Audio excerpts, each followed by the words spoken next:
नमस्कार दोस्तों स्वागत है आप सबका आपका अपना यूट्यूब चैनल सूरज शाहदेव में। मैं हूं सूरज शाहदेव। दोस्तों आज इस वीडियो के माध्यम से हम चर्चा करने वाले हैं झारखंड सरकार में शामिल सहयोगी दल कांग्रेस के बारे में। पिछले कई महीनों से हम लोग देखते आ रहे हैं, सुनते आ रहे हैं और पढ़ते आ रहे हैं कि कांग्रेस के विधायक अपने ही प्रदेश अध्यक्ष और सरकार से खासे नाराज़ हैं।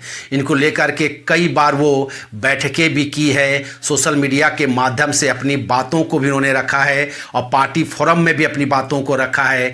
लेकिन मुझे लगता है कहीं ना कहीं उनकी बातों को प्रदेश अध्यक्ष डॉक्टर रामेश्वर उरांव हो या विधायक दल के नेता आलमगीर आलम हो या सरकार के मुख्यमंत्री हेमंत सोरेन जी हो, इन बातों पर तवज्जो नहीं दे रहे हैं, जिसको लेकर के वे खासे नाराज़ हैं। अब जो नाराज़गी की बात आई है वो बात आई है बंधु तिर्की को लेकर के। बंधु तिर्की ने खुले तौर पर प्रदेश अध्यक्ष कांग्रेस पार्टी के प्रदेश अध्यक्ष का विरोध किया है, खुलकर विरोध किया है।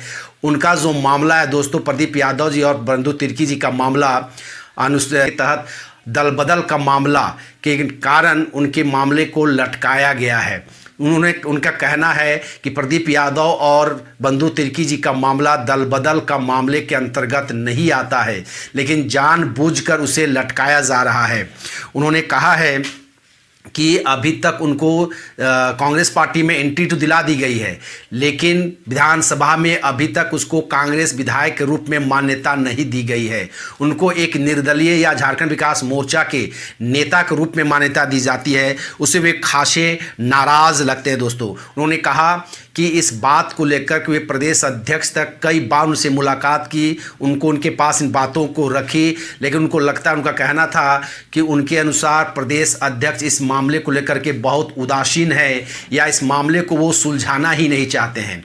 उन्होंने कहा कि सरकार अभी चल रही है, इस सरकार में कांग्रेस पार्टी अहम सहयोगी दल है और अहम सहयोगी दल होने के नाते कांग्रेस का ये फर्ज बनता है कि जो भी मामला सरकार के अधीन आता है उसको सॉल्व करने में मदद करे। और हेमंत सोरेन को भी कांग्रेस प्रदेश अध्यक्ष की बात को सुननी चाहिए, उनके विधायकों की बात को सुननी चाहिए और इस मामला को जो लटकाया जा रहा है उसके जल्द से जल्द सॉल्व किया जाए। बंधु तिर्की जी ने यहाँ तक कहा कि कांग्रेस पार्टी के अध्यक्ष ये स्पष्ट कर दे कि अगर उनसे यह मामला सुलझ नहीं पाता है, अगर उनको सुलझाना नहीं चाहते तो उनकी कांग्रेस में एंट्री को ही रद्द कर दे। उन्होंने यहाँ तक कहा कि अगर कांग्रेस में उनकी एंट्री को रद्द कर दिया जाएगा तो वे इस्तीफा देकर के फिर से चुनाव लड़ेंगे और जीत कराएंगे।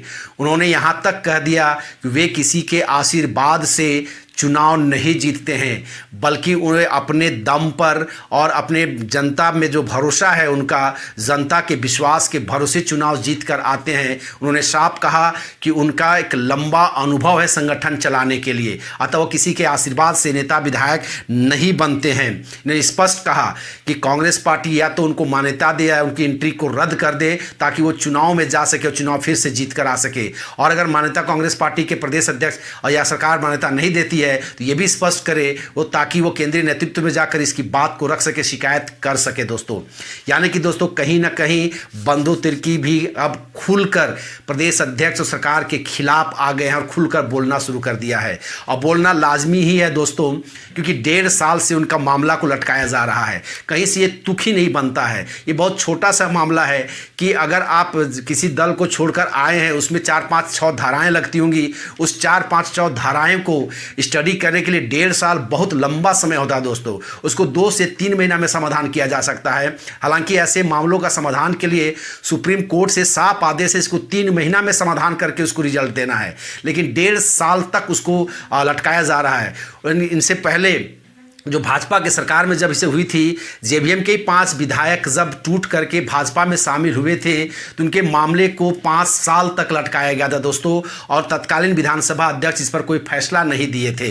वो एक समझने वाली बात यह है दोस्तों कि उस वक्त जो विधायक झारखंड विकास मोर्चा को तोड़ करके भाजपा में आए थे वो भाजपा सरकार में थी, इसलिए सरकार उन विधायकों को कहीं ना कहीं बचाना चाहती थी, उनको रक्षा करना चाहती थी, इसलिए उस मामले में कोई फैसला फैसला नहीं दिया, क्योंकि उन पर दल बदल का मामला लागू होता था, क्योंकि झारखंड विकास मोर्चा के प्रदेश अध्यक्ष श्री बाबूलाल मरांडी जी ने उन पर केस किया था, आरोप किया था, यहाँ तक हाईकोर्ट में भी वो केस को लेकर चले गए थे।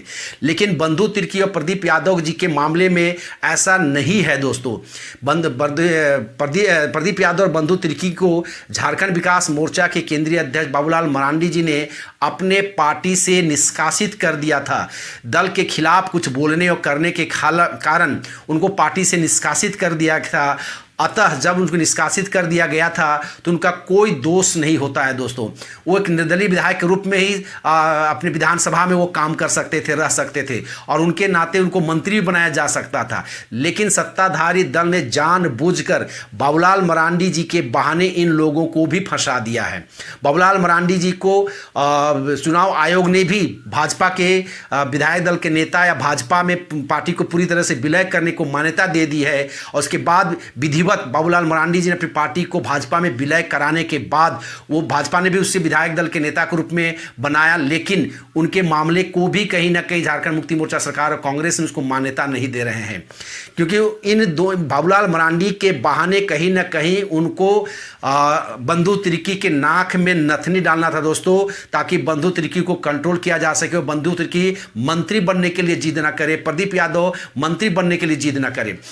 हालांकि दोस्तों मुझे लगता है कि प्रदीप यादव जी ने भी एक बहुत बड़ी गलती की है कि जब उन्हें विधानसभा में झारखंड विकास मोर्चा के विधायक के तौर पर बोलने दिया जाता है तो बोलने के लिए वो तो इसको स्वीकार कर लेते हैं।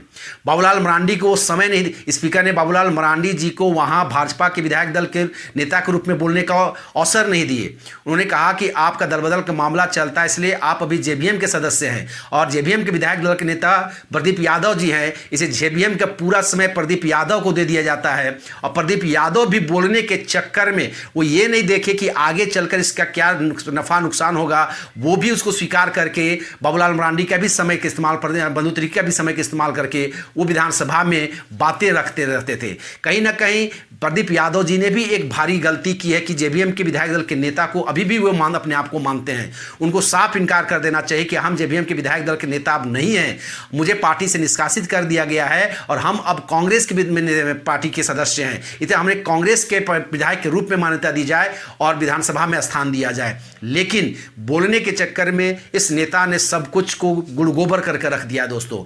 लेकिन बंधु तिर्की के जो मामला दोस्तों, जहां तक मुझे लगता है कि बंधु तिर्की एक ऐसे नेता है, अगर इनको मंत्री बना दिया जाएगा तो वर्तमान जो कांग्रेस के प्रदेश अध्यक्ष है डॉक्टर रामेश्वर उरांव, इस पर ये 20 साबित होंगे।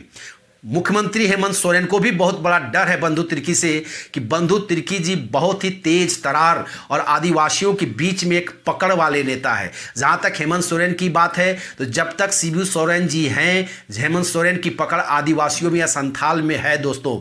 जिस दिन शिबू सोरेन जी भगवान न करे इस दुनिया में नहीं रहेंगे, हेमंत सोरेन की पकड़ आदिवासियों से छूट जाएगी, ढीली हो जाएगी।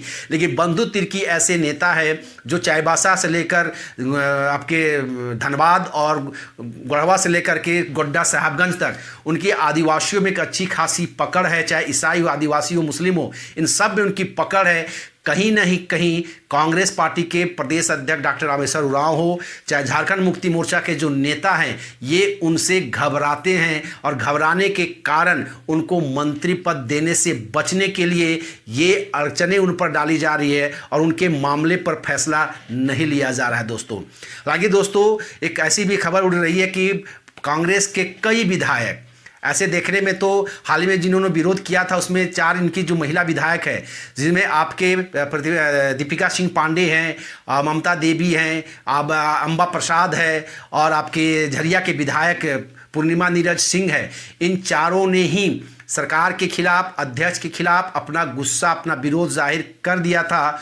उससे पहले दोस्तों इरफान अंसारी के नेतृत्व में राजेश कच्छप जी थे, इरफान अंसारी थे, उमाशंकर अकेला जी थे। इन लोगों ने भी विद्रोह का स्वर को उठाया है, मजबूत किया और केंद्रीय नेतृत्व से जाकर इन लोगों ने शिकायत भी कर दी है। हालांकि ऐसा भी कहा जाता है कि ये जो 8 विधायक या 7 विधायक सामने नजर आ रहे हैं, इनके अलावा और 6-7 ऐसे विधायक हैं जो अंदर ही अंदर प्रदेश अध्यक्ष से, कांग्रेस से और वर्तमान सरकार से वो खासे नाराज चल रहे हैं और अगर उनको मौका मिला तो वे कुछ भी कर सकते हैं दोस्तों। तथा दोस्तों देखना यह बहुत दिलचस्प हो गया है कि अब कांग्रेस पार्टी इस पर क्या निर्णय लेती है। क्या बंधु तिर्की को इस्तीफा दिलाकर फिर से चुनाव में ले जाएंगी या कांग्रेस की सदस्य को भी मान्यता दे करके उसको विधानसभा में सदस्यता मान्यता दिलाएंगे और मंत्री बनाएगी, या अगर बंधु तिर्की को और प्रदीप यादव को विधानसभा में मान्यता देगी कांग्रेस या सरकार तो बाबूलाल मरांडी जी को भी इसको मान्यता देनी पड़ेगी दोस्तों। तो अतः दोस्तों झारखंड की राजनीति अभी बहुत ही रोचक और जानने सुनने लायक हो गया दोस्तों। अतः मेरी नज़र इस पर हमेशा बनी रहे और बनी रहेगी। किसी प्रकार का भी कोई भी डेवलपमेंट अगर होता रहता है इस पर तो मैं उसका वीडियो लेकर आप तक जरूर आऊँगा, आपको जानकारी आपके साथ जरूर शेयर करूँगा दोस्तों। अगर दोस्तों ये वीडियो आपको अच्छी लगी हो तो वीडियो को ज़रूर शेयर करें, लाइक करें और अगर इस चैनल में नए हैं तो चैनल को ज़रूर सब्सक्राइब कर दें दोस्तों। तब तक के लिए दोस्तों नमस्कार, जय हिंद।